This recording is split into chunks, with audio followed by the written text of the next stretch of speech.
안녕하세요, 여러분. 자, 공인중개사 법령 및 실무의 임선정입니다. 자, 제가 10월 26일 현장에서는 총평에 대해서 말씀을 드렸는데요. 자, 오늘은 제가 여러분들한테 그 40문제 내용들에 대한 해설을 좀 더 구체적으로 여러분들에게 도와드리도록 하겠습니다. 자, 그러면 제가 1번부터 한번 보여드리겠습니다. 자, 1번 문제는 우리 챕터 2 공인중개사 시험제도에서 가장 제가 나온다고 예상했던 게 뭐였죠? 정책심의위원회. 여러 번 강조했고요. 예상대로 출제했습니다. 자, 그래서 다음 중에서 옳은 걸 찾아라 이렇게 나와 있는데요. 자, 중요한 거는 위원회는 국무총리 소속으로 한다고 돼 있는데 국토부 소속이고요. 자, 손해배상 책임 보장에 관한 사항은 심의사항에 해당하지 않는다. 이거를 암기하기 위해서 제가 그림암기법 15페이지 보시면 알겠지만 이 그림 기억하실 거예요. 제 수업을 들으신 분들은 자격 취득, 자, 고기는 육고기니까 육성, 돈 주고 산 게 변질, 중개보수의 변경, 마지막으로 만약에 요게 나온 거 아닙니까? 그래서 아저씨, 아니 이거 상태가 안 좋은 걸 파시면 어떻게 애들 먹었으면 어떡합니까 하면서 손해배상 책임 보장 기억하실 거예요. 예상대로 손해배상 책임의 보장과 관련된 부분은 심의사항에 해당하지 않는다가 아니라 해당하죠. 그래서 이 그림암기법이 도움이 이번 시험에 많이 됐다는 댓글들이 정말 많이 뜨고 있는 거예요. 자, 재적 사유가 있는데도 불구하고 회피하지 않을 때는 해촉할 수 있다고 돼 있는데 위원장이 할 수 있는 게 아니라 국토교통부 장관이 가능하고요. 자, 중개보수의 변경. 지금 여기 보는 대로 여기 중개보수의 변경이 심의사항이잖아요. 그래서 이게 딱 나오는 순간 중개보수의 변경. 이런 게 바로 암기법의 힘이죠. 그래서 이런 부분들은 시도지사는 이에 따라야 한다라고 돼 있는데 지금 보시면 알겠지만 이 그림에서 자격 취득과 관련된 부분은 누가 따라야 돼요? 시도지사가 이에 따라야 되는 거 맞죠? 왜 시도지사가 따라야 되는지 아시죠? 시험은 누가 시행해요? 시도지사. 그래서 정답은 5번으로 보시면 되겠습니다. 자, 2번 문제입니다. 자, 이 부분은 우리 이제 수업 시간에도 그림암기법에서 기억하시죠? 자, 제가 이거 1년 동안 여러분한테 CF를 찍었다, 분양대행, 관리대행, 용역이 알선 경공매 했던 제 마음 기억하실 겁니다. 자, 그래서 요 내용들을 뭐 이제 구체적으로 올해 이제 처음 시험 대비하시는 분들은 아, 이게 무슨 암기법이야 할 수 있는데 이런 것들은 이제 제가 정규 수업 시간에 말씀을 드리고요. C라고 하는 것은 컨설팅 상담, 경영기법, 경영정보, 프랜차이즈, 분양대행과 관리대행은 주거용과 상업용 건축물에 대해서 가능하고요. 용역이 알선 경공매입니다. 자, 그래서 요번 우리 공인중개사 35회 시험에 출제된 것만 얘기하게 되면 상담이 출제됐고요. 경영기법, 경영정보, 분양대행과 관련된 거, 용역이 알선 이런 것들이 요번 공인중개사 35회 시험에 출제가 되었던 것들입니다. 자, 그래서 여기 보시는 대로 자, 1번에 보면 주택의 임대업이라고 적혀 있는데 임대업과 관련된 부분 다시 보세요. 여기 임대업이 없잖아요. 그래서 결국 요 우리 합격서에 썼던 이런 내용들 가지고 암기하시면 되고요. 이 또한 우리 그림암기법 책에 있는 내용으로 보시면 되겠습니다. 자, 3번 문제 가겠습니다. 자, 3번 문제. 다음은 휴업과 관련된 부분. 자, 여기 나오면 제 목소리 들리죠? 신고 3월, 기간 6월, 개인 크기 법인 가름. 자, 툭굿 공식 하면서 1년 동안 강조 드렸고요. 자, 여기 신고가 딱 나오죠. 그러면 신고는 3개월입니다. 그래서 신고는 3개월을 초과할 때 신고하는 거기 때문에 4개월간 휴업을 하고자 할 때 신고해야 된다. 당연히 이 지문은 맞는 지문이죠. 자, 변경하고자 할 때는 등록증 첨부. 여러분들 알겠지만 변경이라는 거는 기간을 연장하는 거예요. 그래서 처음에 휴업을 신고했죠. 기간을 연장하는 거는 변경. 그 다음에 다시 셧다운으로 올리는 것은 재개. 그러면 휴업, 변경, 재개. 그 중에서 아시겠지만 우리 휴업과 관련된 부분 할 때 등록증을 첨부 반납하기 때문에 기간을 연장하러 올 때 또 반납할 수는 없잖아요. 등록증은 몇 개예요? 한 개죠. 그래서 여기에 등록증을 첨부하여라는 표현은 틀리게 됩니다. 그래서 틀린 걸 찾아라 그러면 정답은 2번으로 답을 쓰시는 게 맞다라고 보입니다. 자, 그리고 이제 3번 같은 경우에도 세무서장이 자, 이를 자, 얘기할 때 이 세무서장 할 때 시옷이 뭐예요? 사장님이었죠.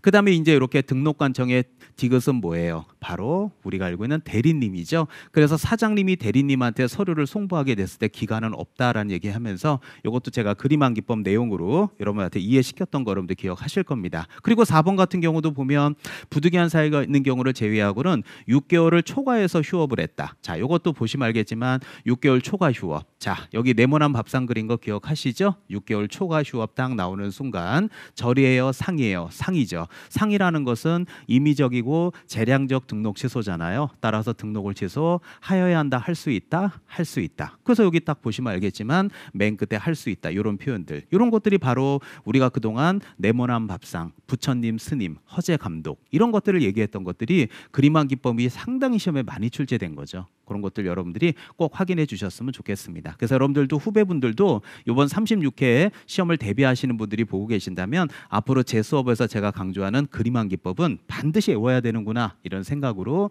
해설 강의를 봐주셨으면 좋겠습니다. 따라서 정답 화면은 2번으로 보시면 되겠습니다. 4번 문제입니다. 자, 다음은 이제 그 소속 공인중개사에 대한 얘기. 그래서 사장님은 갑이고요, 소공인은 을입니다. 다음 중에서 이제 틀린 걸 찾아라 이렇게 돼 있는데, 각각 을은 실무 교육을 받은 후 2년마다 연수 교육을 받는다. 자, 우리 교육 나오면 첫째 아들, 둘째 아들, 셋째 아들 기억하실 거예요. 그래서 둘째 아들이 이응이니까 연수교육은 맞는데, 연수교육은 등록관청이 실시하는 것이 아니라 시도지사가 시행합니다. 그래서 이런 것도 제가 첫째 아들, 둘째 아들 딱 화면 보시면 알겠지만, 자, 첫째 아들이 시옷, 둘째 아들이 이응, 지읒 이렇게 암기시켜 드렸고요. 둘째 아들은 첫째 아들의 영향을 받으니까 시도지사가 그대로 따라갑니다. 따라서 등록관청이 나오는 교육은 무슨 교육이에요? 직무교육이겠죠. 그러니까 이런 작은 차이가 큰 거예요. 결국은 이 화면에서 보시면 알겠지만 등록관청이라 이렇게 내버리거든요. 그러니까 틀린 걸 찾으라 그러면 기억번호는 찾아낼 수 있어야 되는 거예요. 자, 두 번째, 자, 갑의 중개를 받아 을의 행위로 확인설명서를 작성할 때 을과 갑은 함께 확인설명서에 서명 민날인을 하셔야 되고요. 따라서 틀린 거 찾으랬으니까 요것도 체킹이겠죠. 자, 그 다음에 고용관계 종료 후 1년 이내. 아시겠지만 여러분들 실무교육은 첫째 아들입니다. 유통기한은 1년입니다. 그래서 1년 이내라고 적혀 있다는 얘기는 유통기한이 지나지 않았기 때문에 결국 소공이가 저 사장님 사표 쓰고 나갈게요 하고 나간 다음에 1년 안에 만약에 사무실을 오픈해서 등록을 한다 그랬을 때는 실무교육의 유통기한 안에 들어있기 때문에 이때는 안 받으셔도 되죠. 그래서 틀린 걸 찾으라고 했으니까 정답은 기억, 니은, 디귿으로 제가 볼 때는 5번으로 답을 쓰시면 되겠습니다. 아마 이 문제는 뭐 특별하게 여러분 제일 잘하시는 부분이라 아마 틀린 분들 없지 않을까 예상합니다. 자, 5번 문제 가겠습니다. 자, 다음은 이제 고용인에 대한 신고에 대한 내용으로 옳은 걸 찾아라 이렇게 돼 있는데요. 자, 1번 등록관청은 고용 신고를 받은 경우에 협회에 통보하지 않아도 된다라고 돼 있는데요. 당연히 이거 협회에 통보해야 됩니다. 자, 여러분도 아시겠지만 우리 협회 통보 사항들 기억하시죠? 그래서 고용 종료 신고도 협회에 통보해야 됩니다. 자, 그래서 이제 이 협회에 통보하는 내용들 보시면 되고, 자, 두 번째 이제 소공인을 고용한 경우에는 업무를 개시한 날로부터 10일 이내라고 돼 있습니다. 자, 그래서 업무를 개시한 날로부터 10일 이내가 아니라 업무 개시 전까지 해야 되기 때문에 제가 볼 땐 이것도 틀렸습니다. 고용할 수 있는 보조원의 수, 특히 보조원은 자격증이 없다. 그래서 제가 수업 시간에 사람 X 막 이런 농담들 했던 거 아마 여러분들 기억하실 겁니다. 자, 그래서 결국 이 보조원의 수는 개공이와 소공이 자격증 있는 사람의 몇 배, 5배 해서 이 배자가 절배 이런 얘기 했던 거 아마 여러분들 기억하실 거예요. 그래서 그런 내용들을 가지고 이렇게 암기시켰던 거 기억할 겁니다. 이런 게 바로 개정법률이죠. 그래서 최근에도 이제 벌써 저에게 질문이 오는데요. 36회 시험에 35회 때 봤던 책으로 봐도 되느냐 이런 질문들이 오는데요. 저는 결코 반대입니다. 왜냐하면 항상 법 과목은 개정 내용이 중요하기 때문에 개정법률은 반드시 챙기셔야 돼요. 그래서 이런 것들이 정답으로 나온다는 거는 반드시 개정법률 챙기셔야 됩니다. 자, 고용관계 종료되었을 때는 며칠 이내, 10일 이내. 그 다음에 고용신고를 받은 등록관청은 협회에 그 자격을 확인을 요청한다고 되어 있는데요. 자, 이때 협회에 자격 확인을 요청하는 게 아니죠. 그래서 시도지사에게 자격 확인을 요청해야 되겠죠. 왜냐하면 협회가 자격증을 주는 게 아니잖아요. 그래서 제가 볼 때는 옳은 거 찾아라 그러면 정답은 3번으로 보시면 되겠습니다. 자, 6번 문제가 나왔을 때 저는 너무 짜릿했어요. 동형모의고사 1회 때 제가 낸 걸로 알고 있는데요. 자, 거래질서 교란행위에 해당하지 않는 거. 자, 제가 화면 요거 하나만 준비를 했는데요. 자, 그때 여기 이제 초롱이 그렸던 거 기억하시죠? 자, 그래서 이 초롱이가 여기 이제 중고차를 사러 오신 분에게 이 차가 대파된 차인데 고지하지 않았어요. 그래서 고지하지 않았다가 노고지. 그래서 본인이 보조원임을 고지하지 않았다. 그 다음에 여기 제가 밑줄 쳐놓은 거 동그라미 치는 거 보면 이 차가 분명히 대파된 차인데도 이렇게 거짓으로 기재해주고 무사고차라고 기재해주고, 그 다음에 여기 붙어있는 스티커는 자격증으로 봐서 자격증 대여로 보자. 그 다음 요 밑에 보면 자, 여기 번호판 보이죠? 번호가 3312죠. 그래서 3, 4 밀리는 33조 1항과 2항에 들어가는 거고 1항은 시세단체까지 9개, 2항은 누구든지 해서 부녀회장, 특정 현저하게 이런 식으로 안개했던 거 기억하시잖아요. 그 내용들이에요. 근데 그대로 출제했어요. 그래서 요거 말고 뒤에 화면도 있는데 시험에 나온 것만 제가 준비했고요. 거래질서 교란행위가 37개입니다. 그래서 이걸 여러분들한테 암기시키기 위해서 1년 동안 제가 열심히 달려왔고요. 자, 이거 이제 다른 학원들에서는 보통 이걸 암기가 너무 많으니까 못 시켜드리고 그냥 웬만한 거 된다고 보세요 했지만 저는 끝까지 암기시켰는데요. 자, 보시면 알겠지만 너무 짜릿하게 출제가 됐죠. 그래서 해당하지 않는 걸 찾아라라고 했을 때 자격증 양도 있었고요.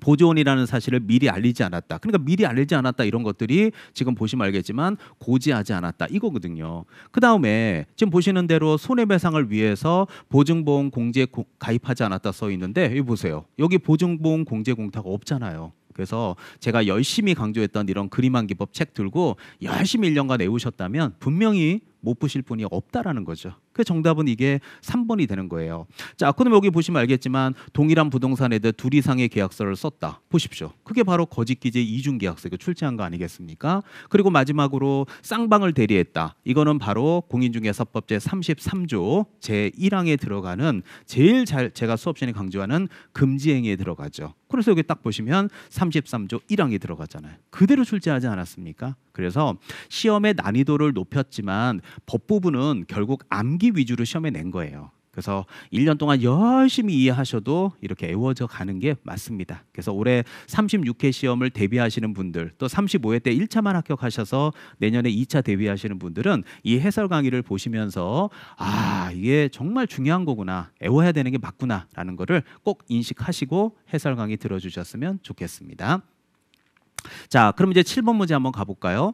자, 이 문제는 뭐 너무 쉬웠는데 제가 동그라미 딱 쳐볼게요. 자, 동그라미 딱 친 것만 읽으면 뭐에 등록이죠? 법원에 등록하는 거죠. 그럼 법원에 등록한다 그러면 뭐예요? 결국은 경매, 대리와 관련된 부분만 들어가기 때문에 기억번입니다. 아시겠지만 공매도 등록하는 거 아니야 그러겠지만 공매는 법원에서 해요? 자산관리공사에서 해요? 자산관리공사에서 하니까 이거 전혀 상관없죠. 그리고 인장의 변경, 이거 인장의 변경을 왜 법원에 가서 등록합니까? 당연히 등록관청 가서 하셔야죠. 그리고 손해배상을 위한 보증보험 가입 당연하죠. 그래서 제가 볼 때는 법원에 등록해야 되는 거 찾아라 그러면 1번에 기억으로 보시는 게 맞겠죠. 이건 뭐 특별하게 어렵지 않았어요. 너무나도 쉽게 다들 맞으셨을 겁니다. 8번 가겠습니다. 자, 이것도 쉬웠죠. 보기 쉬운 곳에 게시, 벽에 걸어놓는 건데 일단 소공의의 자격증 원본 걸어야 됩니다. 그리고 보증 설정 증명서를 거는데 고용신고서는 말이 안 되고요. 자, 여기서 이제 여러분들이 실수하시는데 실무교육 수료증 걸어야 안 걸어야 할 때 제 수업을 1년간 수업을 들으신 분이면 실무교육 수료증에 사진이 붙거든요. 근데 이제 그걸 벽에 거냐 안 거냐 그랬을 때 걸어요 라고 했을 때 제가 수업 시간에 안 걸어도 됩니다. 이거는 왜 거는 거예요? 뿌듯해서 막 이런 식의 농담들을 했는데요. 결국은 정답은 1번의 기억 니은입니다. 근데 이제 요거를 이것도 걸으면 안 돼 해가지고 요거를 정답을 5번으로 쓰신 분들이 계실 수 있는 거죠. 그래서 정답은 1번으로 보시는 게 맞습니다.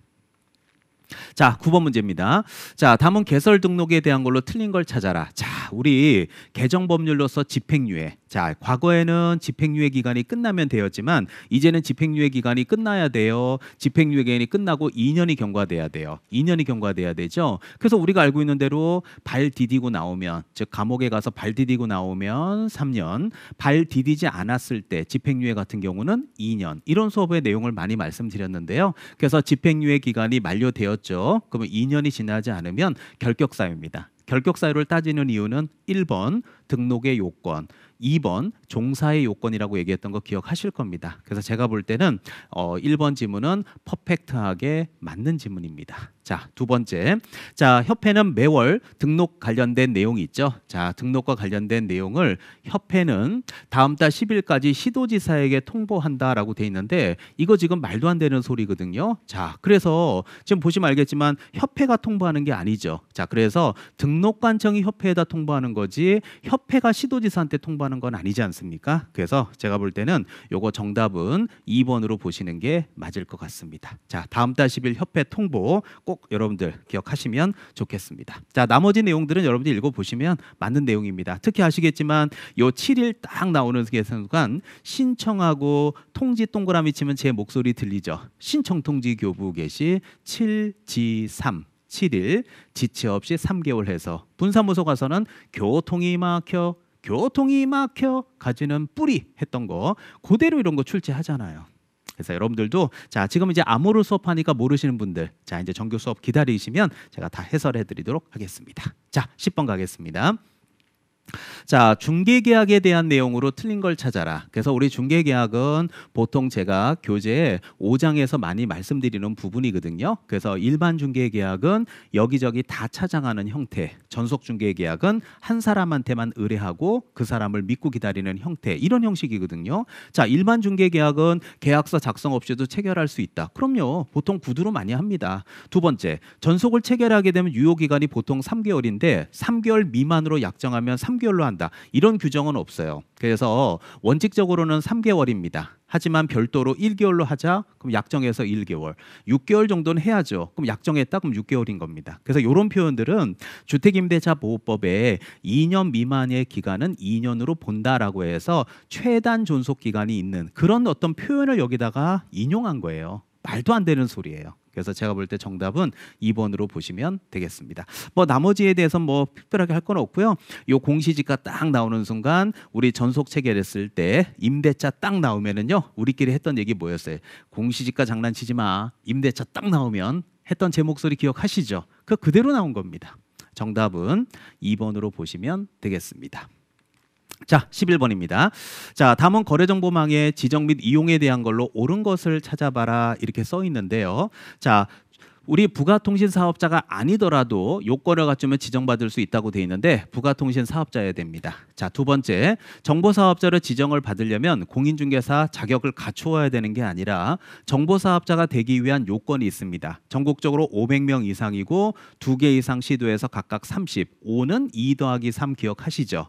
공인중개사 1명, 정보처리기사 1명, 컴퓨터 설비를 확보해라. 그래서 공인중개사 1명을 고용하면 되는 거지 거래정보사업자 대표가 공인중개사 자격증이 있어야 되는 거는 아니라는 겁니다. 그래서 틀렸고요. 자, 거짓 부정한 방법으로 지정받으면 무효다. 이거는 법에 규정이 없고요. 이런 거짓 부정한 법으로 지정을 받으면 지정 취소 사유에는 해당할지언정 무효는 아닙니다. 자, 그리고 법인의 해산. 그럴 때 개인일 때는 사망, 법인일 때는 해산 이런 경우는 결국 돌아가신 경우이기 때문에 이런 경우는 청문을 할 수가 없어요. 그래서 청문 없이도 할 수 있는 거 아니냐. 그래서 제가 볼 때는 정답은 4번으로 보시는 게 맞습니다. 자, 그리고 5번에 거래가 완성되었다라는 건 집이 팔린 경우죠. 그러면 어떻게 해야 돼요? 정보망에 최대한 빨리 내려달라 그래야죠. 최대한 빨리가 뭐예요? 지체 없이죠. 그래서 이런 지체 없이와 관련된 부분도 제가 수업 시간에 여러분들한테 암기법으로 분분사 전전자총 이런 식으로 암기 많이 시켜드렸는데요. 뭐 크게 중요하진 않아서 화면 준비는 하지 않았습니다. 11번 정답은 4번으로 보시면 되겠습니다.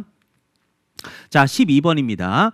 자, 에스크로우 제도. 자, 그래서 우리 수업 시간에 자, 예치 명의자는 개공이 플러스 은공, 신체, 보전 이거 기억하실 거예요. 그래서 부모님한테 신체를 물려받은 거는 후손으로서 은공이다. 그래서 잘 보존해서 건강하게 살다 가자라고 했던 거 기억할 겁니다. 그래서 될 수 없는 자를 찾으라 그랬는데요. 개공이 가능하고요. 그 다음에 여기에 전문회사의 전자가 보존할 때 전자고요. 그 다음에 협회 있죠. 협회가 바로 공제사업을 하는 자의 공자에 들어가고요. 그 다음에 은공할 때 은이 바로 은행에 들어가기 때문에 해당하지 않는 자를 찾아라라고 한다라면 정답은 2번의 거래 당사자 중 일방. 이거 너무 쉽죠. 뭐 이런 거 틀린 분들은 한 명도 없을 겁니다.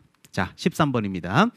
자, 이 문제는 제가 밑줄을 좀 문제에 그어놨는데 자, 아까도 우리 초롱이 그림에서도 봤지만 공인중개사법 제33조 1항과 2항이 있는데 33조 2항이 바로 누구든지 해서 부녀회장 그린 거 기억하실 거예요. 그래서 여기 아닙니까? 그래서 여기 부녀회장 얘기하면서 부녀회장이 A 부동산에 대해서 특정 배도 당신 5억에 자꾸 올리면 문 닫게 할 거야. 특정 계공의 중개를 제한, 특정 계공의 중개를 유도, 특정 가격 이하로 중개하지 않도록 유도한다, 정당한 표시 광고를 방해한다, 현저히 높게 강요 유도한다. 제가 이 얘기 아마 수업 시간에 정말 많이 했을 거예요. 암기법 그려서요. 충분히 여러분들 아실 겁니다. 그래서 지금 이 내용 중에서 정당한 표시 광고를 방해한다, 특정 가격 이하로 중개하지 않도록 유도한다. 여기 두 개가 지금 화면 보시면 알겠지만 이거잖아요. 그래서 특정 가격 이하로 중개하지 않도록 유도한다, 정당한 사유 없이 방해한다. 요거 두 개예요.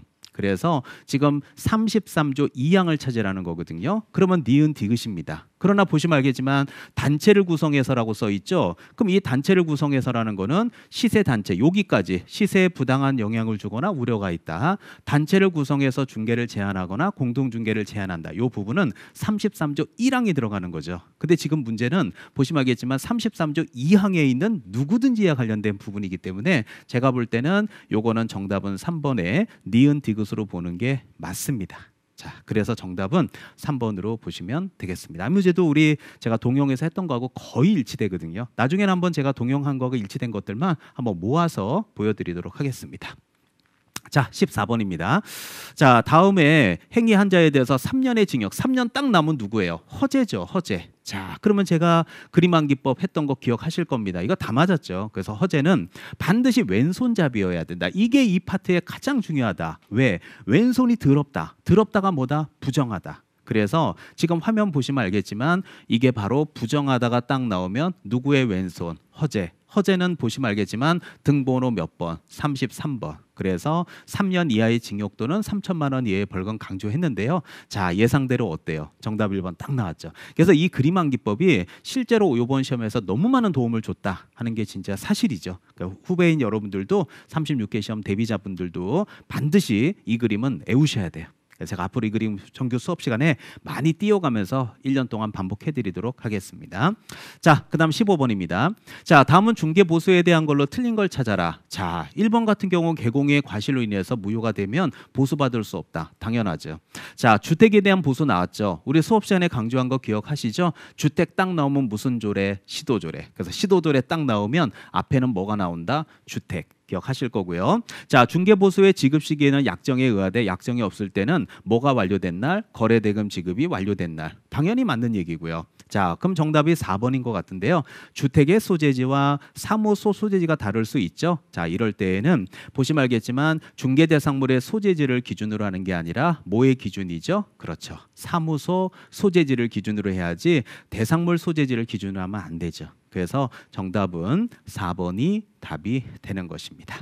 그리고 권리관계 확인해둬야 되는 실비 받을 수 있죠. 등기부 띈 돈은 매도나 임대, 권리를 이전하고자 하는 자한테 받을 수 있는 거 맞습니다. 그래서 정답은 4번 쓰시면 되겠습니다. 이건 뭐 거의 다 맞지 않았을까요? 자, 16번 가겠습니다. 자, 16번 문제 나왔을 때 저 너무 짜릿했어요. 우리 마지막에 동영 모의고사에서 6개월짜리 3개월짜리 이래가면서 제가 그림 그렸던 거. 자, 이 그림 아마 여러분들 제 수업 1년 동안 들으신 분은 다 기억하시죠? 어때요? 제가 수업 시간에 정말 많이 띄웠던 그림이었잖아요. 자, 여기는 개공이가 소공이를 고용했는데 결격사에 해당되는 고용인 고용. 얘가 왜 결격사유예요? 거짓 공개의 황제. 이놈 때문에 예전에 모시고 있던 사장님이 뭘 받았어요? 상대적 등록 취소. 그 전에 사장님은 시종조치 과징금을 동시에 받았죠. 얘가 강남 바닥에서 이루고 다니는 게 뭐가 아니에요. 한두 번이 아니에요. 한두 번의 뜻이 뭐예요? 1년에 2회 이상 어보울과 플러스과 했던 거 기억하실 겁니다. 그중에서 바로 두 번째 거짓 공개의 황제. 그래서 댓글에 교수님이 강조했던 거짓 공개의 황제 시험에 나왔다는 얘기 많이 뜨더라고요. 자, 그러면 보세요. 문제에서 자, 업무 정지에서 6개월짜리 찾으라 그랬죠. 그럼 여기서 거짓 공개의 황제. 자, 그럼 여기 어떤 내용이 답이 되겠어요? 정답 3번에 보면 거짓으로 공개, 거짓 공개의 황제. 그럼 정답 3번 되겠죠. 그래서 결국은 이 내용을 열심히 암기하셔야 되고 이것도 제가 암기법 만들어 드렸죠. 그래서 올해도 이 그림, 또 올해는 이게 나왔으면 바로 2 더하기 2 더하기 2 해서 자격정지가 시험에 나올 수도 있는 거니까 두 가지 그림들 반드시 외워가시는 게 맞을 것 같습니다. 정답은 3번 되겠습니다. 자, 17번 문제입니다. 자, 등록 취소 사유에 해당하지 않는 경우 찾으라 그랬는데 등록 취소 딱 나오면 뭐 떠올라요? 부처님, 스님, 네모난 밥상 딱 떠오르죠. 자, 그런데 정답은 1번 아닙니까? 서자 나왔죠. 임선종 목소리 뭐 들리죠? 거래계약서, 확인설명서. 전속중개계약 서자 나오면 뭐죠? 업무정지. 이런 식으로 강조했죠. 업무정지, 업무정지 이런 수업들 정말 많이 했는데요. 정답은 1번으로 답이 됩니다. 자, 근데 중요한 건 답이 1번이지만 이 등록지수에서 보시면 알겠지만 거짓으로 등록을 했다. 그럼 이런 것들을 딱 보는 순간 부처님의 왼손이 거짓 부정한 방법으로 등록했다. 그 다음에 여기 보면 업무정지 기간 중에 업무를 했다 하는 순간 업무정지 기간 중에 업무를 했다라는 스님의 오른손. 그 다음에 법인의 사원 임원이 됐다. 개공이가. 그럼 이건 이중 소속이잖아요. 그러면 왕방울만한 두 눈이 소속된 게 뭐예요? 따라서 그게 이중 소속이었죠. 왕방울만한 두 눈이 소속. 그 다음에 마지막으로 사망했다 딱 나오는 순간 누구의 목에 금이 가죠? 부처님 목에 금이 가겠죠. 그래서 부처님 목에 금이 가면 사망해산 이런 얘기 했던 거 기억하실 거예요. 자, 그래서 정답은 제가 볼 때는 1번으로 답을 쓰시는 게 맞습니다. 이 문제 아마 틀린 분들도 없을 거예요. 다 맞았다고 저는 믿겠습니다.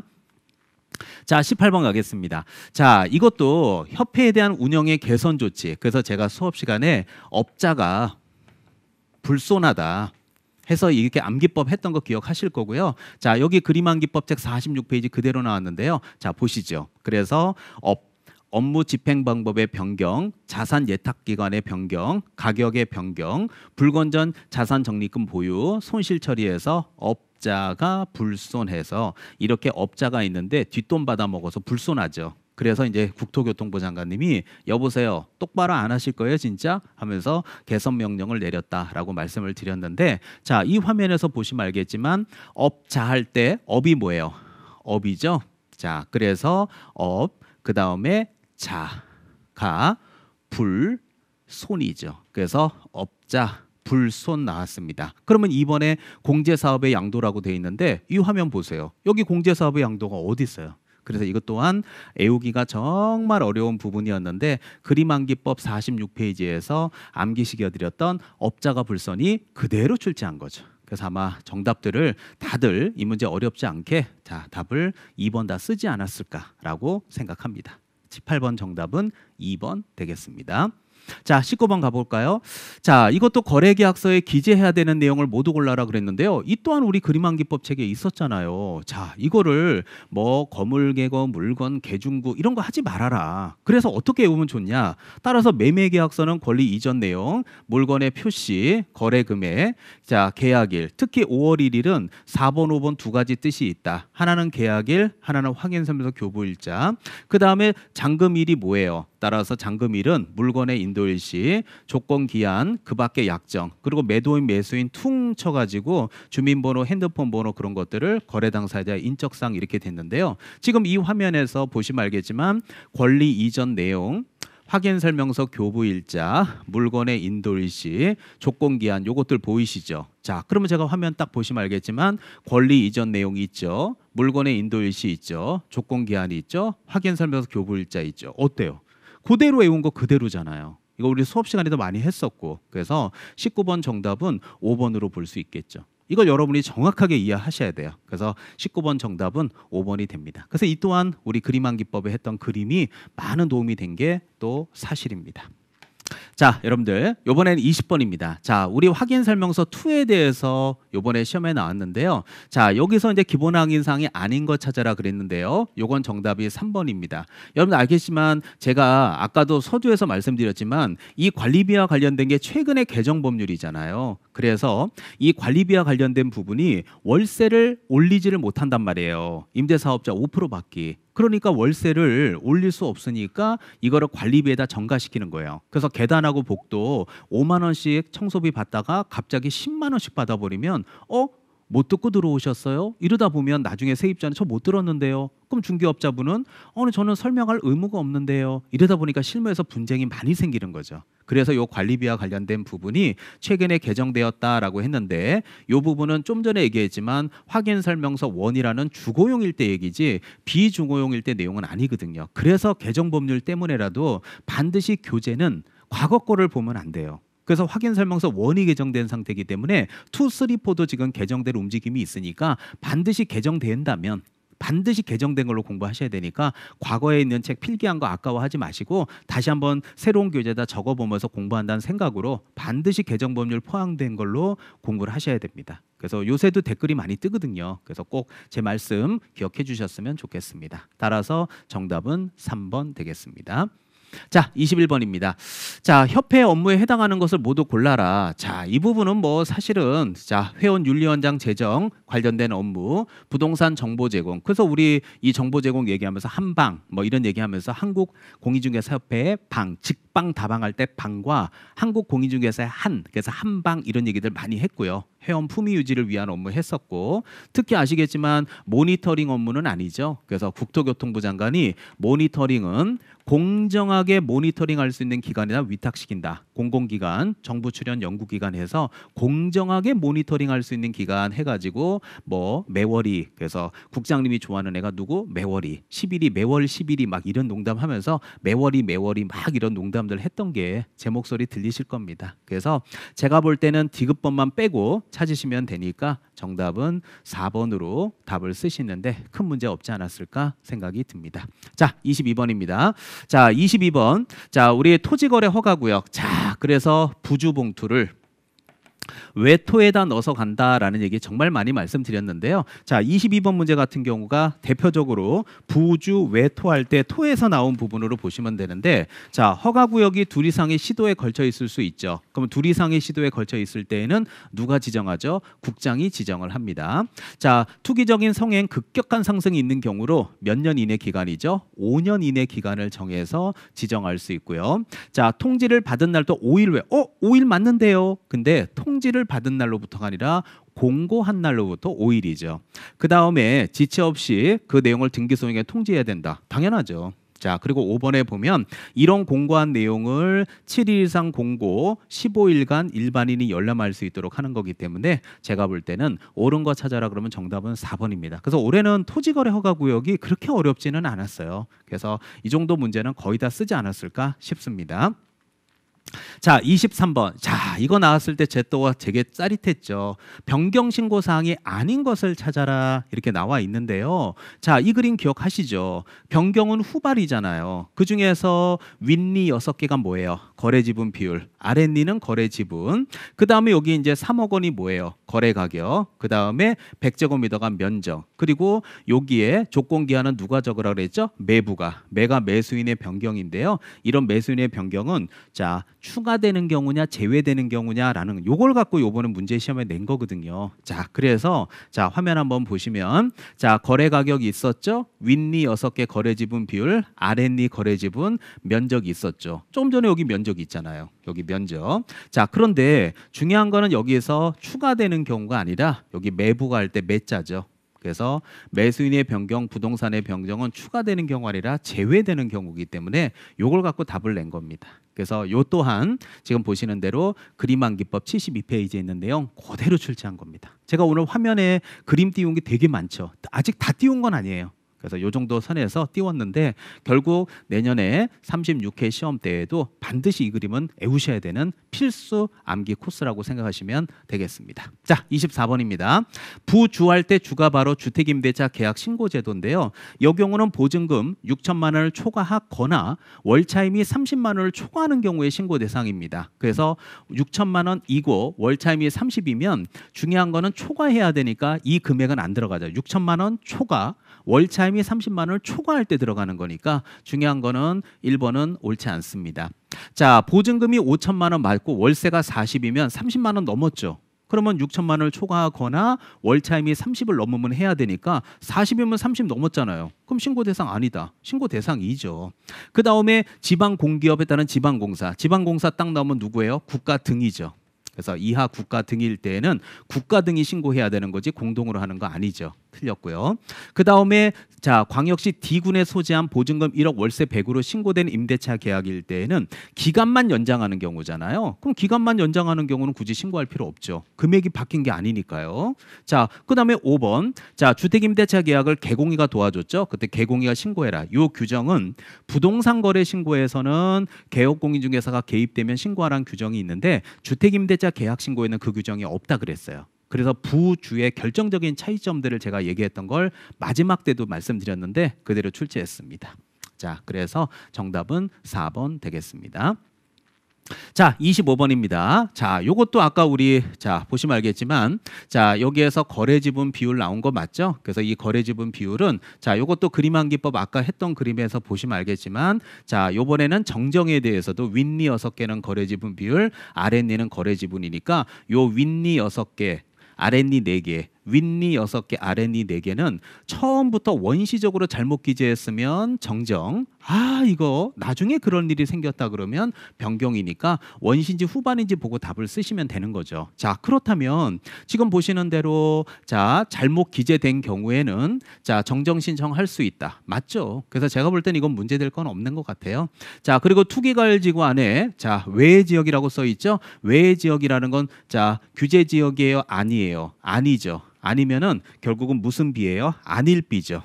자, 그래서 안일비는 짝대기 6개, 짝대기 6개는 몇 억이죠? 6억이죠. 그래서 요때는 신고사항에 해당되는 거 맞습니다.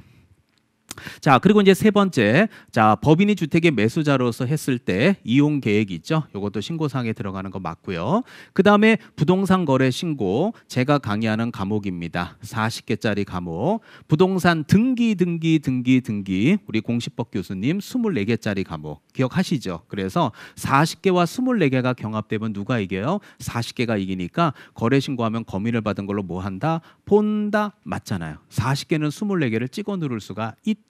의제 얘기했던 거 그대로 출제했잖아요. 자, 그리고 개공이가 신고한 다음에 계약이 빠그러진 거 맞죠? 그럼 빠그러졌을 때는 개공이는 모를 수도 있잖아요. 그래서 개공이 자, 그래서 당사자가 단독으로 신고하는 게 아니라 개공이가 신고를 했으면 빠그러진 것도 누가? 개공이가인데요. 개공이가 신고를 하여야 할 수 있다. 그래서 마지막에 하여야 한다 할 수 있다 갖고 제가 말꼬리 잡는 거 조심하자고 했던 거 그대로 출제했잖아요.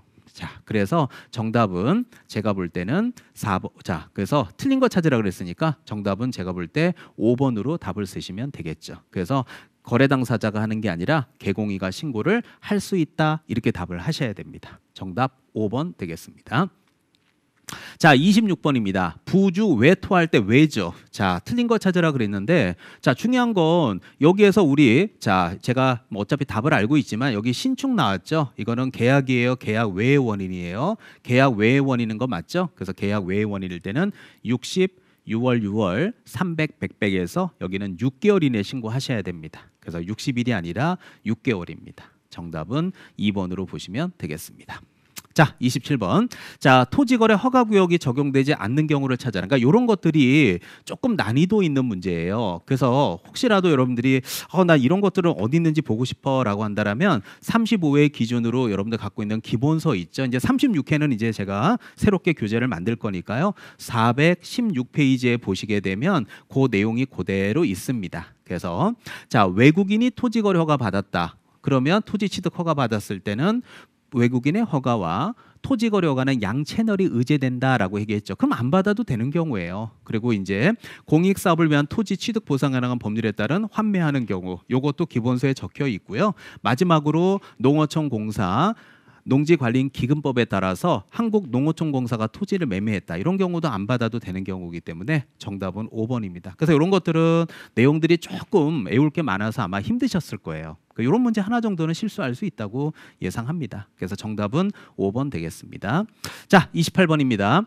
자, 신고 대상 계약이 아닌 거 찾아라. 자, 이거 나오면 제 목소리 들리죠? 건공, 도도, 그래서 빈산주택. 그래서 우리 수업 시간에 공공도도 빈산주택에 건이 뭐예요? 건축법 아니에요. 건축물 분양에 관한 법률이에요. 이런 농담했던 거 기억하실 거예요. 그리고 이 부동산 거래 신고는 노무현 정부 때 양도소득세로 집값 잡겠다라는 얘기를 갖고 출발한 거기 때문에 증여계약하고는 매매하고는 상관없죠. 그래서 부동산 거래 신고는 매매 계약이면서 공급 계약은 공공도도 빈산주택 뭐 이런 농담들 했던 거 기억하실 거예요. 그래서 뭐 읽자마자 증여 계약이 아닌 거는 다 찾았을 것 같아요. 정답은 1번으로 보시면 되겠습니다. 이 문제는 뭐 크게 어렵지 않아서 다들 아마 합격하지 않았을까 예상이 드는 문제였습니다. 자, 29번입니다. 자, 여기부터 이제 민법 문제가 조금 시작이 되는 거예요. 자, 요건 제가 조금 여러분한테 설명을 좀 드리면서 갈게요. 자, 갑의 저당권이 설정되는 을소유의 주택이라고 써 있죠. 자, 그러면 이 문제를 한번 볼게요. 갑의 저당권이 설정된 을소유 X주택이라 그러면 자, 여기 이제 을소유에 자, 여기 이제 X주택이 있습니다. 자, 그런데 중요한 거는 1순위가 바로 갑이라고 하는 저당권이 설정돼 있는 게 맞잖아요. 그런데 이 주택을 누가 임차하려느냐? 병이 임차하려는 임차인이 된다 이런 얘기입니다. 자, 그래서 다음 설명의 내용으로 옳은 걸 찾아라 이렇게 돼 있는데 자, 저당권 딱 나오면 임선종 목소리 뭘 들립니까? 저당이면 근저당, 압류면 가압류, 담보가등기 기준 기억나죠? 그러면 기준 권리보다 앞이에요, 뒤에요? 뒤면 인수예요, 소멸이에요? 소멸. 소멸이라는 게 뭐예요? 나가라 그러면 나가라. 그 말은 대항력이 없다. 이런 얘기를 수업 시간에 정말 많이 얘기한 것 같아요. 자, 그래서 다음 중에서 옳은 걸 찾아봐라 이렇게 돼 있는데 병이 X주택을 인도받고 자, 동거 자녀의 주민등록 이정하면 대항력이 인정되지 않는다고 돼 있는데 자녀의 주민등록까지 인정되잖아요. 그리고 임대차 등기했죠. 그럼 등기를 했다라는 건 그 자체가 대항력이 인정되는 거기 때문에 인정되지 않는다 틀리는 거예요. 자, 을이 보증금을 반환받기 위해서 자, 병에게 전세권을 설정해 줬다. 그럼 여기 있는 병에게 자, 보세요. 그럼 여기 있는 병이라고 하는 요 사람한테 뭐까지 설정해 줬다고요? 전세권까지 설정해 준 거예요. 이 사람이 이제 자기 돈 못 받을까 봐 노심초사 하니까 자, 을이 여기 병한테 전세권까지 설정해 준 거죠. 자, 그랬을 때 병의 전세권을 양수한 선의의 제3자에게 공제 주장으로 대항할 수 있냐? 아니죠. 그래서 대항할 수 없습니다. 그래서 이것도 틀렸고요. 자, 그리고 병이 주택임대차보호법상 최우선 변제권이 인정되는 소액임차인인 경우에 저당권이 실행되면 병의 임차권으로 소멸한다. 봐봐요. 이거 너무 쉽잖아요. 보시면 알겠지만 보세요. 자, 저당권보다 뒤에 있죠. 근데 여기는 임차인이 서울특별시의 기준의 경우에는 1억 6,500은 5,500까지 최우선 변제되잖아요. 그러면 최우선 변제가 되든 안 되든 간에 말소 기준 권리보다 앞에 있어요, 뒤에 있어요? 뒤죠. 지금 얘기했잖아요. 뒤는 인수요, 소멸이요. 소멸. 그러니까 결국은 소멸한다가 맞아요, 틀려요? 맞죠. 그러니까 결국은 옳은 거 찾아라 그랬으니까 정답은 4번으로 쓰셔야죠. 어렵지 않습니다.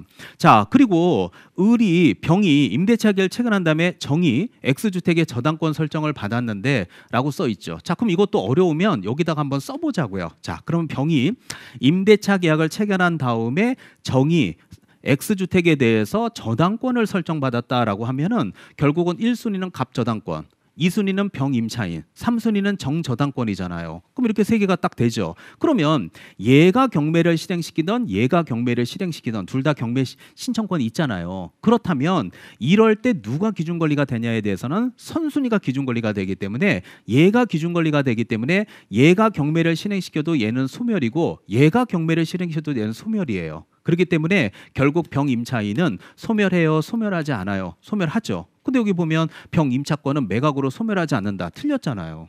이런 얘기도 우리 기존의 기출문제에서 많이 풀었죠. 그래서 말소 기준 권리의 기준은 선순위가 기준이 되는 거지 경매를 실행시키는 사람이 기준이 되는 권리가 아니다라는 얘기를 많이 했었고요. 정답은 4번으로 답을 쓰셔야 되는 겁니다. 이런 게 바로 우리 민법 시간에 뭐예요? 대항력이라는 거. 그 부분에 대해서 제가 말씀드린 게 그대로 출제한 겁니다. 자, 30번입니다. 자, 민사집행법에 대한 경매에 대한 얘기인데요. 자, 이거는 이제 민사집행법이 좀 구체적으로 나오다 보니까 좀 어려웠을 수 있어요. 그래서 이런 부분들은 뭐 애운다 하더라도 올해 36개 똑같이 나오지는 않아요. 그래서 정답은 3번인데요. 제3자는 권리를 취득한 때에 경매 신청 압류가 있다는 것을 알았다는 거예요. 알았다. 그래서 알았다라는 거는 결국 제3자가 이 집이 경매가 진행 중이네 라는 거를 제3자가 알았다는 거예요. 그러면 당연히 압류가 있던 경매 신청이 있을 때 이거를 대항할 수는 없겠죠. 왜 그러냐고요? 알고 샀으니까. 여러분이 집을 사러 갔어요. 근데 그 집을 등기부를 떼어보니까 경매 신청 기입 등기가 돼 있는 거예요. 그러면 이거 경매 진행 중인 거구나. 그럼 안 사야죠. 근데 샀어. 근데 만약에 소유권을 뺏겼어. 가등기 때문에. 그러면 당연히 대항할 수 없어야죠. 그걸 왜 사요? 안 사야죠. 근데 만약에 대항할 수 있다고 말이 안 되는 거죠. 그래서 상식선에서 생각해도 정답은 3번으로 쓰시는 게 맞습니다. 자, 31번입니다. 자, 다음 중에서 이제 대법원 규칙 예규에 대한 얘기인데 자, 개공인은 갑입니다. 자, 그래서 자, 을과 다음 중에서 이제 위인계약, 을은 투자자겠네요. 옳은 걸 찾아라라고 했는데, 자, 갑이 법인이고 분사무소 한 개 뒀다 그러면 분사무소 하나만 생각하면 안 되고 가지는 뿌리가 있는 거잖아요. 그럼 뿌리는 4억이고 분사무소는 2억이죠. 그래서 합하면 얼마? 6억 원 이상은 설정해야 되는 게 맞습니다. 그래서 제가 볼 때는 6억 원 이상은 설정해야 된다. 당연하죠. 그러니까 정답은 1번이죠. 그래서 항상 수업 시간에 얘기했듯이 가지는 뭐가 있죠? 뿌리라는 얘기를 했던 게 정답 1번입니다. 자, 2번 같은 경우에는 사건 카드 나왔죠? 그래서 사건 카드는 3년이요, 5년이요. 5년 보존해야 되고요. 대법원 규칙 예규에 나오는 확인 설명사항을 서면으로 작성하게 되었을 때 확인 설명서는 몇 년간 보존해요? 5년이죠. 자, 등기사항 증명서는 대상물의 근거 자료에 해당하지 않는다. 왜 해당하지 않겠습니까? 그리고 사무소 이전했으면은요, 당연히 며칠 이내에 신고해요? 10일 이내에 신고해야죠. 그래서 옳은 걸 찾아라 그러면 정답은 1번이 답이 되는 겁니다. 자, 32번입니다. 자, 구분 소유권 나왔죠. 그래서 구분 소유권자 해서 우리 수업 시간에 집합 건물의 소유 및 관리에 관한 법률 내용으로 옳은 거를 찾아라 이렇게 나와 있는 내용들을 볼 수 있는데요. 자, 중요한 건 1번. 일부 구분 소유자만에 공용하도록 제공된 것이 명백했을 때에는 공용 부분도 자, 전원에 속한다. 전원의 공유에 속한다. 틀렸죠. 대지 공유자는 구분 소유권에 한동 건물이 있을 때에는 필요한 범위 내에서 대지에도 분할을 청구할 수 있다. 안 되죠. 일체성이 인정되기 때문에. 자, 3번 구분 소유자는 공용 부분을 개량한 필요한 범위 내에서 전유 부분의 사용을 청구할 수 있다. 라고 적혀 있죠. 자, 그래서 뭐 이 부분은 크게 문제될 거 없는데요. 정답은 3번이고요. 4번 같은 경우에는 전유 부분이 속하는 한동 건물의 설치 또는 보존의 흠으로 인해서 손해를 입혔을 때 그 흠은 전유 부분에 존재하는 걸로 추정하는 게 아니라 공용 부분에 존재하는 걸로 추정한다 이래야 되겠죠.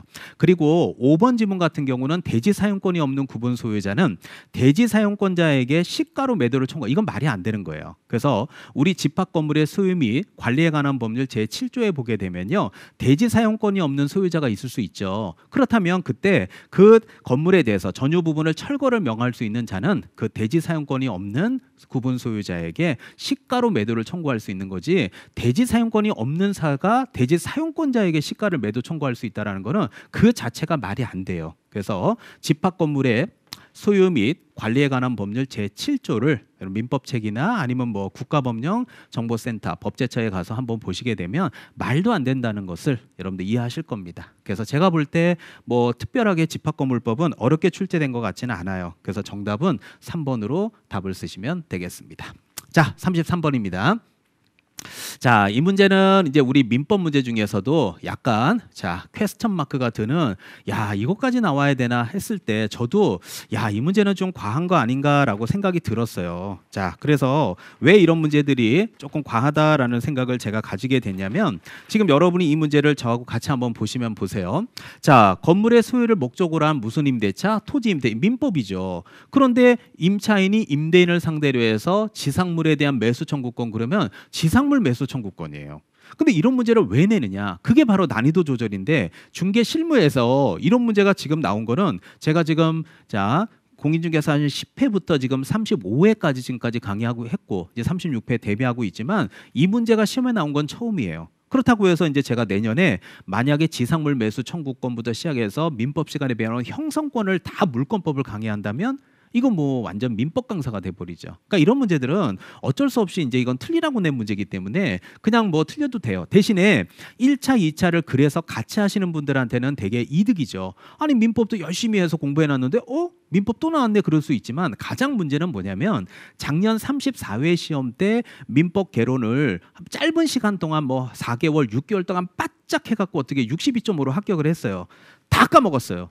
그리고 나서 2차 열심히 외웠지만 민법이 나와버리면 그런 분들 떨어뜨리겠다는 얘기거든요. 그래서 이런 것들은 그렇다고 하더라도 앞에 제가 했던 그림한기법들만 달달 외워도 75점, 80점 맞는 데는 큰 문제는 없거든요. 틀리라고 낸 문제입니다. 그래서 차임을 연체로 계약을 해지당한 임차인은 본인의 권리를 못했잖아요. 할도리를. 근데 본인이 할도리는 못하고서 매수청구권을 행사하겠다 그러면 이거는 말 자체가 불성립이죠. 그래서 제가 볼 때는 니은에 있는 거 있죠. 그래서 여기 니은에 있는 것만 빼고 찾으면 돼요. 그래서 해당하는 거를 찾아라 그랬으니까 니은에 있는 것만 빼고 찾으면 되죠. 그래서 니은만 빼고 찾는다면 정답은 기역 디귿, 리을. 정답은 5번으로 보시면 됩니다. 그래서 이런 문제는 크게 여러분들 신경 안 쓰셔도 돼요. 이 문제가 36회 때 또 나올까요? 저는 그렇게 생각하지 않습니다. 분명히 다른 데서 또 나올 겁니다. 그래서 이런 얘기들은 앞으로 저하고 민법 얘기들 많이 수업 시간에 해야 될 것 같습니다. 자, 이번에는 이제 요 임차권 등기. 자, 임차권 등기는 어느 정도 예상하고 있었죠. 그래서 옳은 거를 찾아라 그랬는데요. 자, 기억번에 임차권 등기 명령이 갑에게, 그래서 소유자에게, 집주인에게 송달되어야 집행할 수 있는 게 아니라 송달되기 전에도 가능합니다. 이거 조문 그대로 낸 거거든요. 그래서 지금 옳은 걸 찾으랬으니까 틀렸습니다. 임차권 등기를 한 이후에 임차한 임차인은 최우선 변제 못 갖는다. 당연하죠. 자, 디귿. 임차권 등기를 한 이후에 대항 요건을 상실하더라도 대항 요건을 잃지 않는다. 당연하죠. 그래서 없었으면 취득, 있었으면 유지. 자, 임차권 등기를 한 이후에 이행지체에 빠진 갑의 보증금 반환 의무가 말소기보다 먼저 이행돼야 된다. 당연하죠. 이건 최근에도 한 4, 5년 전에도 민법 지문이었지만 그대로 중개실무에 나왔던 그대로 지문이에요. 자, 그래서 옳은 걸 찾아라 그러면 니은, 디귿, 리을. 제가 볼 때는 정답은 4번으로 쓰시면 될 것 같습니다. 자, 35번입니다. 자, 이 문제도 공인중개사 24회 때 나왔는데 이게 35회 때 나왔으니까 이게 2013년도에 나왔던 문제입니다. 그게 바로 공유합유 총유인데요. 요거에 대해서는 사실은 조금 논란의 요지도 있고 한 부분도 있어요. 그래서 이런 부분들은 이제 민법 시간에 소유권의 공유, 합유, 총유 부분에서 배우는 내용인데요. 이런 부분들도 그래요. 그래서 공유는 공유 지분의 처분의 자유는 있습니다. 하지만 공유물의 처분은 전원의 동의를 요구합니다. 그런데 이제 아시겠지만 우리가 사용 수익 같은 거 이렇게 나올 때 과반수 동의 받아야 되는 거 맞잖아요. 근데 만약에 갑이 지분의 2분의 1이고 을이 2분의 1입니다. 그런데 을의 협의 없이 갑이 다 쓰고 있는 거예요. 그러면 이제 을은 갑에게 야, 네가 왜 그걸 다 쓰고 있어? 인도 청구할 거야. 근데 인도 청구할 수는 없고요. 방해 배제 청구권을 행사할 수 있는 겁니다. 그러니까 이런 게 바로 방해 배제, 이런 어떤 물권적 형성권 같은, 그렇죠? 물권적 청구권 같은 내용들을 시험에서 구체적으로 물어보고 있기 때문에 이거는 완전히 민법이죠. 그래서 저는 이 문제는 여러분들이 틀려도 뭐 크게 부담 가지 않아요. 그래서 아까 지금 나왔던 바로 지상물 매수 청구권이나 공유 이런 거 2개 틀려도요. 7, 80점 맞는 데는 사실은 큰 문제는 없어요. 그러니까 100점 안 주겠다는 거고 90점 고득점 안 주겠다는 거예요. 많이 안 뽑겠다는 얘기죠. 그러나 민법하고 같이 하신 분들은 크게 문제는 없어요. 자, 두 번째, 갑이 3분의 1, 3분의 2, 을이 3분의 1일 때 엑스토를 임대했다면 무효를 주장할 수 없다. 당연하죠. 자, 그래서 무효를 주장할 수는 없죠. 왜? 과반수니까요. 그래서 제가 볼 때는 옳은 걸 찾아라 그랬으니까 니은은 맞습니다. 그리고 디귿번이 이제 사실은 이제 시험이 끝나고 앞으로 요 이의신청이 지금 들어가 있는 상태인데 어떻게 될지 모르지만 갑의 지분이 3분의 1, 을의 지분이 3분의 2일 때 을은 갑의 동의 없이 엑스토지를 매도할 수 없다. 이 매도할 수 없다라고 하는 이 부분에 대한 얘기가 사실은 조금 논란의 여지는 있어요. 그래서 매매 계약은 가능해요. 하지만 이게 동의를 못 받았으니까 등기까지는 가져올 수 없거든요. 그렇다면 이 매도의 뜻이 매매 계약을 얘기하는 거냐 아니면 등기까지 넘어가는 그런 처분 단계까지를 얘기하냐에 대해서는 이 지문이 조금 불명확한 부분이 있어요. 그러나 일단 제가 오늘 해설 강의를 찍고 있는 입장에서는 일단 산업인력관리공단에서 발표한 최종 정답을 본다라면 매도할 수 없다. 이거를 전원의 동의를 못 받았으니까 안 된다라는 표현으로 낸 것 같아요. 근데 이걸 좀 더 디테일하게 냈으면 우리 수험생들이 많이 고통을 안 겪었을 텐데 이런 부분들이 조금 논란의 여지가 있는 건 사실이에요. 자, 그래서 일단 최종 정답으로 발표한 그 내용을 기준으로 제가 오늘 해설 강의를 촬영한다면 저는 일단 정답은 4번으로 하고 넘어가도록 하겠습니다. 만약에 추후에 답이 바뀐다면 제가 그 부분 참고해서 다시 35번 문제만 해설 강의를 별도로 촬영하도록 하겠습니다. 자, 알겠습니다. 36번입니다. 자, 갑이 을로부터 X주택을 2020년도 1월에 매수하면서 이전 등기를 병에게 요구하였다. 자, 그러면 결국 이 문제는 뭐예요? 임선정이 얘기했던 등기만 가지러 왔구나. 계약서 쓰러 왔는데요 라고 얘기했던 실명법 문제가 한 문제가 출제된 거죠. 너무너무 쉬워요. 어렵지 않아요. 자, 제가 한번 그러면 이 문제를 한번 그려볼게요. 갑이 을로부터 X주택을, 자, 그럼 여기 이제 을로부터 여기 이제 X주택이 있을 수 있는데 중요한 건 요거를 이제 갑이 매매 계약을 했나 보죠. 매수하면서 이전 등기는 친구인 병으로 했다. 그럼 여기가 이제 신탁자가 되고 얘가 수탁자가 되죠. 그러면서 이제 병의 명의로 등기를 가져간다. 그럼 이렇게 딱 나오는 순간 바로 여기 있는 수탁자를 기준으로 보면 뭐예요? 등기만 가지러 왔는데요. 이게 무슨 명의신탁이죠? 그래서 이번 시험에 등기 명의신탁이 나올 거라고 얘기를 했고 당연히 올해 시험 보세요. 등기 명의신탁. 그럼 올해 이제 36개 시험에 되는 뭐가 나와요? 계약 명의신탁이 36개 시험에 나올 가능성이 굉장히 크겠죠. 자, 그런데 을로부터 이렇게 이전 등기를 받은 병은 갑의 허락을 받지 않고 X주택을 정에게 임대했다. 그럼 여기 정이 바로 임차인이 되는데 얘는 누가 되는 거예요? 제3자가 되는 거죠. 그럼 아시겠지만 제3자는요. 선의가 됐던 악의가 됐던 둘 다 자 보호받을 수 있는 거 맞잖아요. 자, 그러면 개공의에 대한 설명이다. 다음 중에서 틀린 것을 찾아라 라고 나와 있죠. 그럼 병은 X주택의 소유권을 취득할 수 없다고 돼 있는데 중요한 건 보세요. 이렇게 등기가 넘어올 때 자, 을은 돈은 갑한테 받았죠. 등기는 병한테 넘겼다는 얘기는 을은 갑과 병 간에 명의신탁에 약정이 있다는 걸 알았겠죠. 그러니까 등기효과는 뭐예요? 무효. 그러니까 취득할 수 없다 그러면 맞겠죠. 자, 을은 병을 상대로 진정 명의 회복을 위한 이전 등기를 청구할 수 있다고 돼 있는데 을은 병을 상대로 해서 이전 등기 청구할 수 있죠. 그럼 이전 등기 갖다 놓고 갑은 을을 상대로 소유권을 찾아오면 되니까 맞는 거죠. 자, 갑은 을과의 매매 계약을 기초로 을에게 소유권 이전 등기를 청구할 수 있다고 돼 있죠. 그래서 갑은 을에게 이전 등기를 청구할 수 있다. 당연하죠. 그래서 이제 자기 앞으로 소유권을 회복시키는 거죠. 자, 그다음에 정은 갑 을에게 임차권을 주장할 수 있다. 정이죠. 그럼 여긴 제3자는 선악 모두 보호받으니까 당연히 갑을 모두에게 임차권 주장할 수 있는 거 맞습니다. 그렇다면 5번에 자, 병은 정을 상대로 해서 임대차의 무효를 주장할 수 없지만 갑은 무효를 주장할 수 있다. 그러면 갑은 여기 있는 정에게 무효야 안 되죠. 왜냐하면 갑은 선의가 됐든 악의가 됐든 둘 다 보호받기 때문에 여기에 주장할 수 있다가 아니라 없답니다. 자, 그래서 우리 시험에서 제3자에 대한 실익이 있는 부분, 그래서 왜 제3자를 보호하는지에 대한 얘기를 많이 강조했고, 이래서 등기만 갖고 오면 등기 명의신탁, 계약서 쓰러 오면 계약 명의신탁 했던 내용들 수탁자 기준으로 제가 암기시켰던 거로 기억하실 겁니다. 예상대로 그대로 출제했죠. 정답은 5번 되겠습니다. 자, 37번입니다. 자, 우리 계약갱신 요구권 뭐 이건 어렵지 않아요. 그래서 최초 임대차 계약을 포함한 10년을 넘지 않는 범위의 행사를, 이거는 주택에서 나오는 게 아니라 상가에서 나오는 거기 때문에 말도 안 되는 소리예요. 임차인뿐만 아니라 임대인도 임대인이 어떻게 계약갱신 요건을 행사할 수 있나요? 계약갱신 요건을 행사해서 갱신된 경우 임차인은 언제든지 해지 통지할 수 있다. 당연하죠. 그러면서 몇 개월이 지나면 효력이 발생해요? 3개월이죠.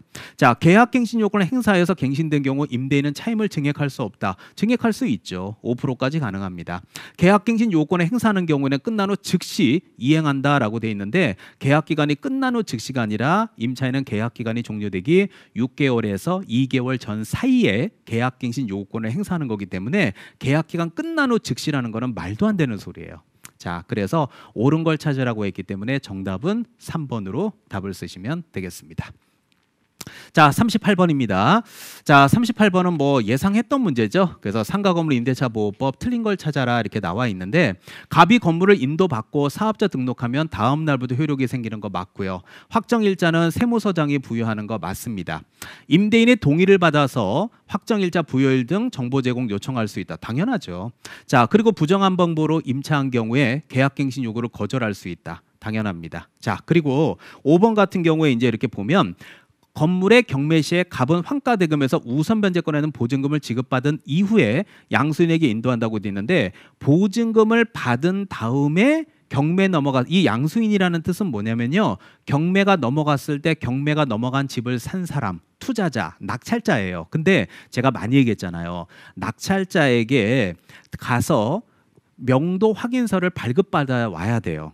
그 명도 확인서를 발급받아 해주려면 결국 임차인은 먼저 집을 비우고 그러면 이제 건물을 비우고 나서 이 낙찰자가 명도 확인서를 써줘요. 인감증명서하고. 그럼 그걸 갖다 법원에 제출하게 되면 법원에서 배당을 해주는 거기 때문에 이렇게 보증금을 먼저 법원에서 받은 다음에 이 낙찰자 투자자에게 건물을 인도하는 게 아니라 건물을 먼저 인도하고 나서 배당을 받는 거기 때문에 이거는 지금 거꾸로 얘기한 거예요. 그래서 틀린 걸 찾아라 그랬기 때문에 정답은 5번입니다. 이 얘기도 우리 사실 기출문제에서 많이 얘기했던 것 같습니다. 정답 5번 되겠습니다.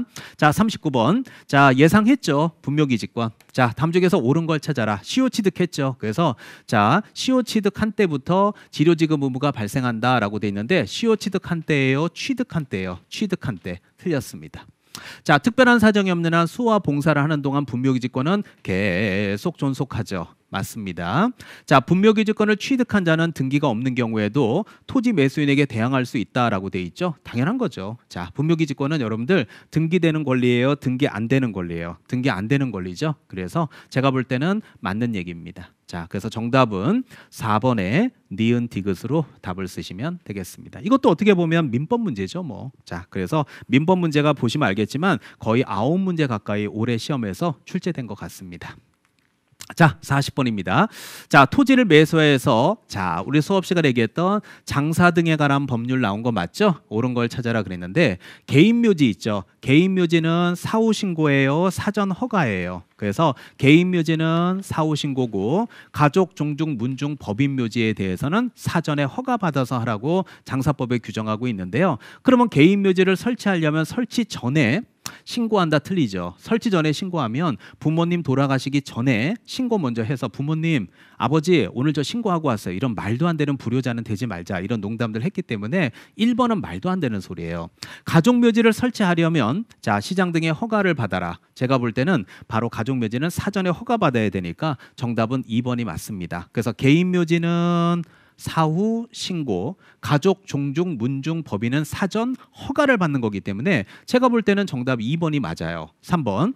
개인이나 가족 묘지에 대해서는 자, 면적의 제한을 받습니다. 그래서 개인 묘지는 30제곱미터를 초과하지 못하고요. 가족 묘지의 경우 설치 면적은 100제곱미터를 초과할 수 없습니다. 그러나 봉분의 높이는 제한을 받자. 봉분의 높이는 1m로 제한을 받습니다.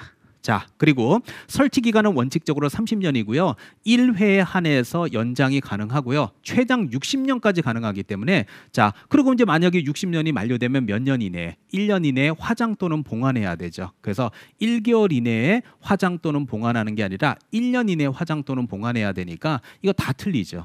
그래서 정답은 2번으로 답을 쓰시는 게 맞습니다.